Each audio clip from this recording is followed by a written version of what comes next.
Hello and welcome to JRock's Pop Culture Revolution.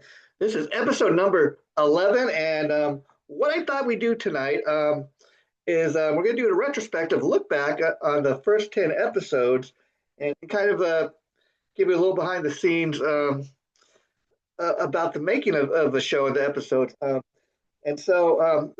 Going back to episode number one, which was an episode I did on catchphrases. Now, um, I never realized myself until I wanted to launch this show, and I thought, what would be a great kind of episode to launch the new series, JRock's Pop Culture Revolution.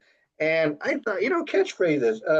Now here's the funny thing is, when we launched the show, and I chose that as a topic for episode one. I had not sat down and really thought about just how many catchphrases there were. I mean, at the end of episode one, what had happened is number one, I realized, wow, there's so many catchphrases that there were some that I even just forgot to mention. And then also, originally, when I decided to do the episode, actress Polly Holliday, who was the last surviving cast member from the original Alice sitcom from the 1970s, had passed away just as we were getting ready to launch the show. And I thought, of course, how could you not mention Kiss My Grits? And so, we had to do a part two for episode one, because just for so many damn catchphrases. I mean, some off the top of my head that if you go back and you watch episode one, remember, episode one is a two-parter. And so we talk about stuff like, these classic catchphrases once again. Talk about stuff like, sit on it, dynamite. Now, dynamite, as great as it was back in the 1970s, I mean, that is a catchphrase that put both Good Times and comedian Jimmy Walker, who played J.J. Evans on Good Times, on the map. Of course, when Good Times was launched, it was launched as a vehicle for actress Esther Roll. Many people may not realize that Good Times was actually a spin-off show from another Norman Lear classic TV sitcom, and of course, that would be Maude. Florida Evans, of course, Esther Roll, originated the role of Florida Evans as the maid in Maude. And then, of course, Good Times was a vehicle for Esther Roll to show, her Florida Evans' family and what life was like growing up in the Chicago project. And I tell you, lo and behold, nothing ever goes according to plans, because again, Esther Roll's supposed to be the star of Good Times, and she was. She was at the top of the billing when the show was launched, but because of that pesky, classic TV catchphrase, dynamite, I mean, it really did catapult Jimmy Walker into as a lead actor, a star, the main attraction of Good Times. And that did not sit so well with some other cast members like Esther Roll and John Amos, who thought Dynamite kind of turned J.J. Evans into a clown, and they didn't think it was a great way to portray Black people, in America living in a project. So it created a lot of friction, as wonderful it was. And so remember, when you go back and you check out episode one of JRock's Pop Culture Revolution, remember it's a two-parter because there's just so many great classic catchphrases. Let's see just how many of these classic catchphrases you can count in the episodes. Let's see if we included all the ones that you knew of, or are there any that we didn't include? I'd like to know that, so feel free to go on the Facebook page and leave some comments. We always love to know what you think of the shows. If there's anything we can do to improve the episodes, we'd like to hear that too. I'd like to thank you guys for checking this out. Now, as you can tell, JRock's Pop Culture Revolution, obviously we're talking all about pop culture. What is pop culture? Well, pop culture is it's movies, it's classic TV shows, and it's music. And that's the cool thing about doing a show like this. Um, each episode we do, you never know what we're going to be talking about till you tune in for the episode. Well, you might a little, because what I like to do at the end of each episode, if you tune in for every episode, I like to let you know what's coming up. So I'll let you know what's coming up at the end of this episode. And again, you're watching episode 11, which is a retrospective of the first 10 episodes of JRock's Pop Culture Revolution. And I never realized until I did a previous pop culture show called Gar Boris's Time Machine with my great pal Gar Boris. He's the lead singer of a great LA Guns N' Roses tribute band, Appetite for Destruction. And me and Gar just had so much fun doing the show. It's a show, I'm talking about now Gar Boris's Time Machine. This is the previous show I did. And that was a lot of fun because I had a co-host to do it with. The show had kind of run its course, and me and Gar would still be doing the show, except for I'm just going to say the powers that be, they just pulled the show. They kind of no longer wanted to do it, and it wasn't even that it wasn't a popular show. They just kind of they didn't want to do it anymore. We'll just leave it at that. So that's part of the reason I launched JRock's Babylon, the new channel that this is airing on. You go on YouTube, there's an official JRock's Babylon YouTube page and Facebook.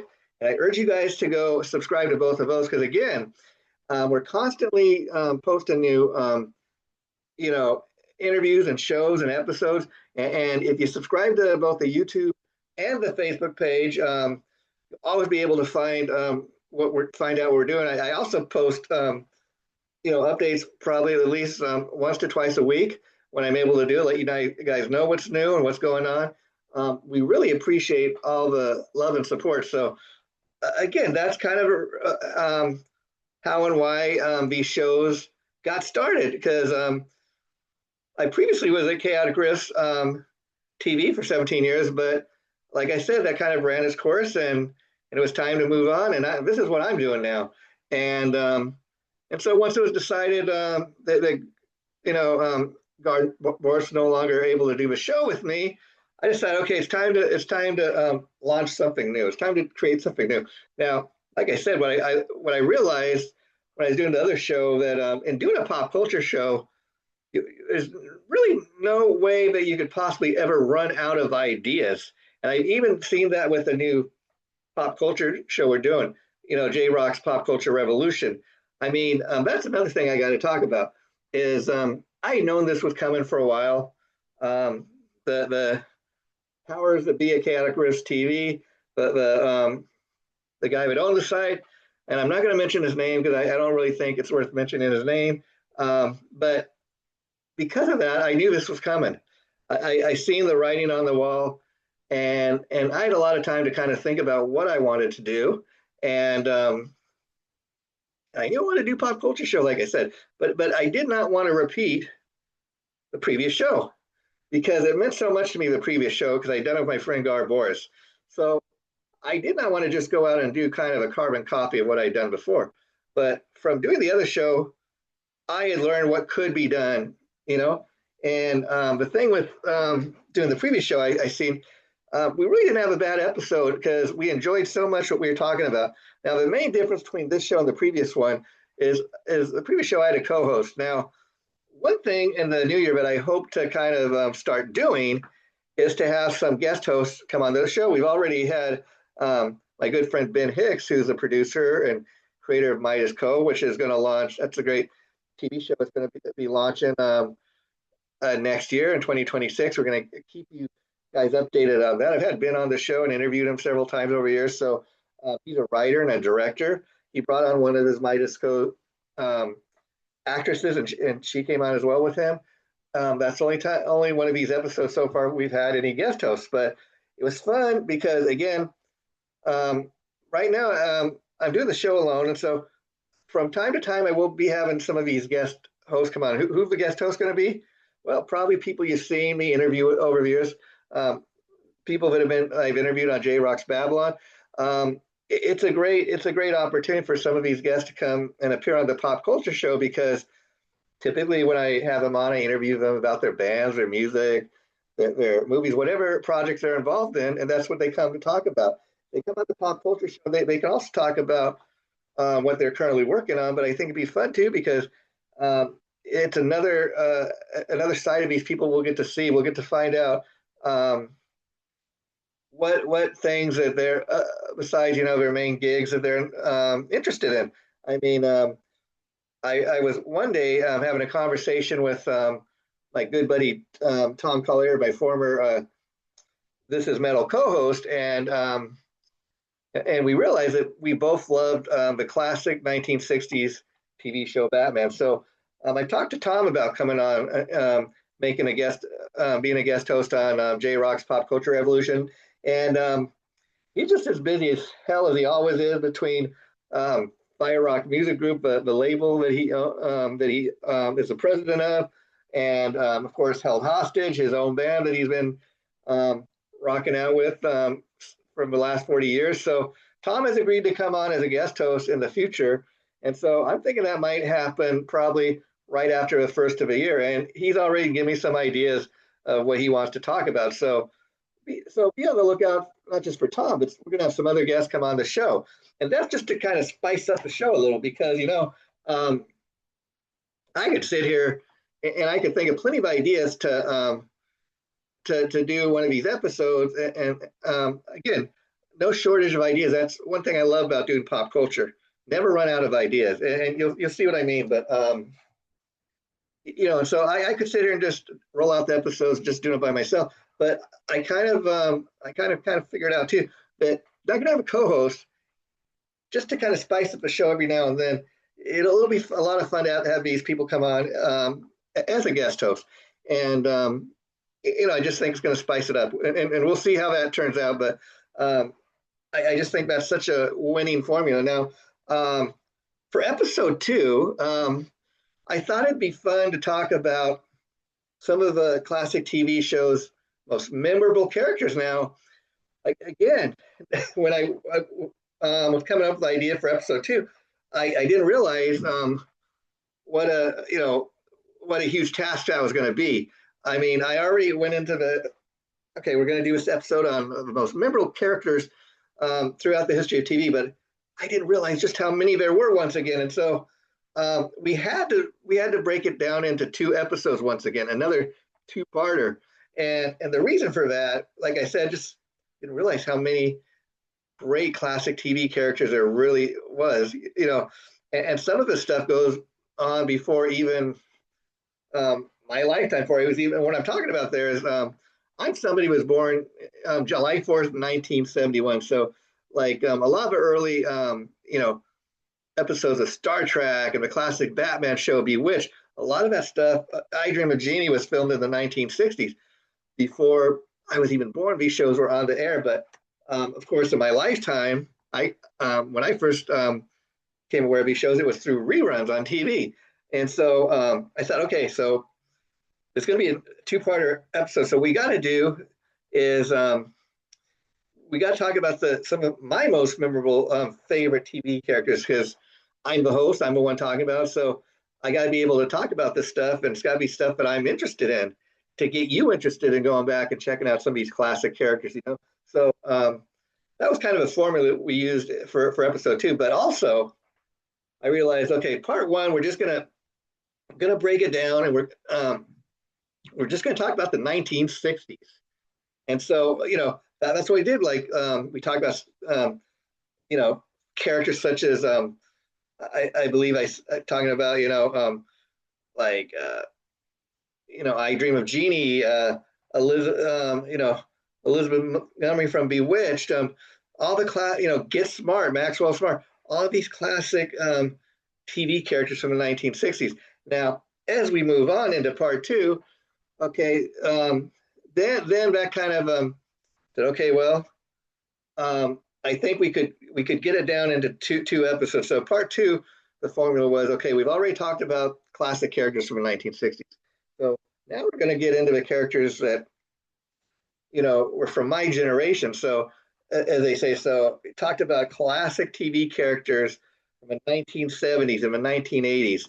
Um, and again, we didn't really get into the 90s because, yeah, I was alive in the 90s, but what I consider classic TV, um, my all-time favorite shows, these are shows that were on the 1960s, 1970s, and 1980s, but part two, we're specifically getting into my generation. So we talk about characters such as, Richie Cunningham, the Fonz, Marion and Howard Cunningham, Sam and Diane from Cheers, um, you know, Fraser Crane from Cheers, the Golden Girls, Sophia and Blanche and Rose and Dorothy. Um, Again, and so we're just kind of getting into the first two episodes right now, and that's how much when you start talking about pop culture. I mean, I could ramble on about this stuff, and I usually do for at least 30 minutes in each of these episodes. Sometimes they go 35. It just kind of depends what we're talking about. Um, okay, now for episode three, um, this is what we were talking about: the Hunchback of Notre Dame. Now, this is not the Walt Disney version of the Hunchback of Notre Dame. This is a very different Quasimodo. First of all, the original film that I was just showing you here, this came out in 1939, and that's a time way before people were able to uh, watch it on videotape or DVD or Blu-ray. Those things just didn't exist back then, and so people went to the movie theater. This was a black and white film. That's another thing that makes it way different than the Disney version. The Disney version, I'll just say, is a fun animated cartoon, and they kind of poke fun at Quasimodo, but they do it in a fun way. Whereas this movie, I tell you, I really did not know what to expect because I had not really seen this film, in full until I sat down and decided to do the episode. I even went to the extra length of going on Amazon.com and ordering the Blu-ray so I could watch it in my own living room at home. And you guys should know that's what I do.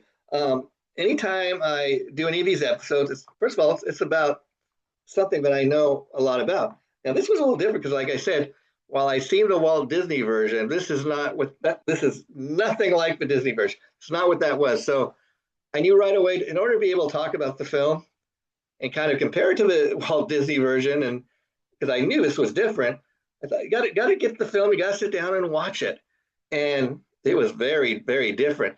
I mean, Quasimodo, he was made fun of, he was teased, he was whipped, and watching this in my living room, and I just say I could feel the pain. I'd never watched maybe the only other film I'd ever watched where I kind of really almost cried or really felt for the person was Schindler's List. And this is not that, but they're you know they're you really feel and break down and cry in both these films I'm talking about. But this was, I mean, I could feel the guy's pain. I felt so sorry for him. Again, it's 1939. It's black and white. Film and filmmaking at the time is in its infancy. So films were made very differently, and you can see that on watching it. So again, in doing JRock's Pop Culture Revolution, I have fun going back and something like that. I'm watching the film really for the first time because it's not the Walt Disney cartoon. That's not what this is. It's based on the same thing, and then that's another amazing thing. I watched this film from 1939, and to think that this is what the Disney cartoon is based on. And they kind of just they Disney it up, if you know what I mean, because you watch the animated version and you feel sorry for Quasimodo, you feel bad for him, all the teasing and stuff that he got, but you really did not feel like when I'm watching this, you see the scenes where he's getting whooped. I mean, with a whip. I mean, they really made it look like he was really getting whipped. I mean, I'm sure he had a stunt double of the actor. I'm sure wasn't really the actor, but they convinced me. I mean that it was just that real, and so I have fun sometimes. I would say I had fun watching this because it was very. I felt the cruelty, I felt the pain. Uh, just watching it, it's a very painful thing, very sad kind of movie to watch. It is not Walt Disney's version. So, if you watch this episode that we do on the 1939 version of Quasimodo, keep that in mind. Um, and I challenge you guys to kind of experience like I did.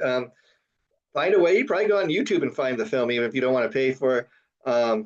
Probably, find it that way. Even watch just a few scenes, and you'll see what I'm talking about. So some people probably won't be able to sit all the way through the film, but I still had fun kind of comparing the Disney version to this version. Very, very different films based on the same story. I'll just leave it at that. But that's another thing when I do these episodes. Sometimes I've seen, I've seen many of these movies and TV shows that we talk about, but if I'm able to before doing the episode, oftentimes I will pull one of these movies out because I have a huge DVD collection.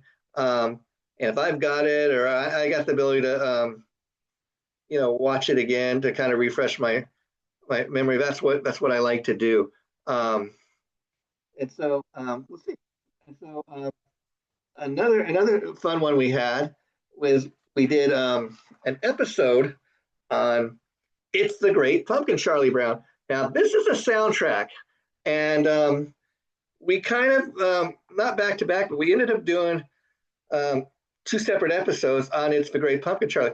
We did one episode talking about the movie, all about the movie.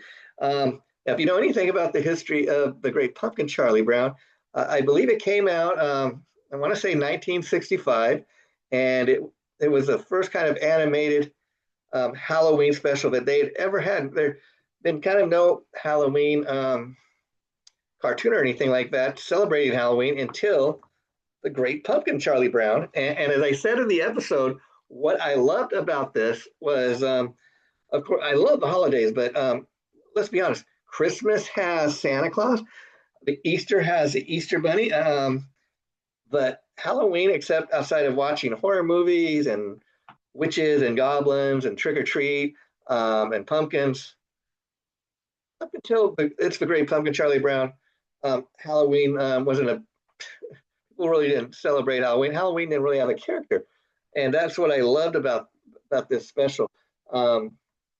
Charlie, Charles Schultz, who created Peanuts, the mastermind, the creator, artist behind the Peanuts gang, Charles Schultz, based Charlie Brown on his own childhood, and he described Charlie Brown as the most depressed kid. Now, anything about the Great Pumpkin, Charlie Brown, this is displayed all throughout the movie, and all the other kids go trick or treating. They all get tons of trick or treat candy. Charlie Brown goes home and he discovers that he only got rocks. He didn't get any candy, and everybody gave him rocks. Poor Charlie Brown. You can imagine why he's the most depressed kid. Well, apparently when the Halloween special first aired in 1965, it aired on CBS, and so many kids and family believed the story about Charlie Brown. They just felt so bad for Charlie Brown, but he just got rocks. Oh my God. So, and believe it or not, because of that part of the story, people sent bags and bags of Halloween candy to give to Charlie Brown. An executive at CBS actually came out and reported this on the news at the time. I mean, can you believe that? And again, so we did one. I'm just talking about the movie, the original Halloween special, and then I got the soundtrack to the movie, and I thought it'd be fun to talk a little bit about the soundtrack because there's a little bit of story there, and it had not been made commercially available until I think 2022 for the first time, and so there's a bit of a story there. So we talked about that. Okay, we also had an episode we did on the 50th anniversary of Foghatch classic "Fool for the City" album. Okay, And man, was that a fun one? I've had over the years the opportunity to interview um, drummer Roger Earl, who he's the sole original member of Foghat. The other original members have sadly passed on, but he keeps Foghat rocking and rolling with some new members. And then recently, me and my good friend Tom Collier, we got to interview Foghat's new lead singer and guitarist Scott Holt. Scott's a super nice guy, and it was great getting to talk to Scott because he's the newest member of the band, and so from that aspect, we got to when we interviewed Scott, we got to talk about get Scott to tell his story and also kind of what Foghat meant to him, his story of how he joined the band. So you can seek that interview out if you'd like to check it out on Fire Rock Talk with Tom Collier. So you can seek that out, like I said, on YouTube. And it was a great kind of way to look back and celebrate 50 years of Foghat. Okay, now again, like I said, I recently kind of discovered there's just so much you could do with a pop culture show. And so again, I love the holidays. Christmas time is here. It's just around the corner, like literally 10 days away from the time this is being recorded. And so I recently got this, the Flintstones Christmas. Flintstones Christmas. And I watched that, and that's what we're going to be doing for episode 12, to follow, the next episode following this one, and probably be going up, and we'll be recording that and putting it up probably by the end of a week. So be on the lookout for that. Now, also, again, being that it's holiday season, I've been watching Christmas movies, so we're going to be rolling out a few more Christmas episodes. I already talked about the Flintstones Christmas, so that's coming up next. But what we did for episode 10 was we talked about one of my favorite classic TV shows, Happy Days, and we're going to be probably doing a lot of Happy Days themed episodes. That's one of my favorite classic TV shows, just to let you know. And so I thought, in Christmas time, let's do it on one of the Christmas episodes. I mean, I was able to spend 30 minutes just talking about how much I love one of the Christmas episodes of Happy Days. We really went into detail about the episode and why it's one of people, when they talk about Happy Days, one of their most favorite episodes. And so I urge you to check that out. That was a lot of fun to do, folks. And I wanted to do this kind of to celebrate JRock's pop culture revolution. I mean, it's hard to believe that JRock's Babylon, our channel, just launched in August of 2025. I want to be sure to roll out a pop culture show. We've done that, and we're in our 10 episodes into it. This is the 11th episode, a retrospect, a look back. And so I imagine when we get to episode 20, probably be doing another one of these episodes, looking back from episode 11 to 20. So this is something we'll do from time to time. I've really enjoyed looking back on what we've done so far. Thanks for tuning in, everybody. This has been a lot of fun. And once again, we'll see you real soon. Take care, and bye for now.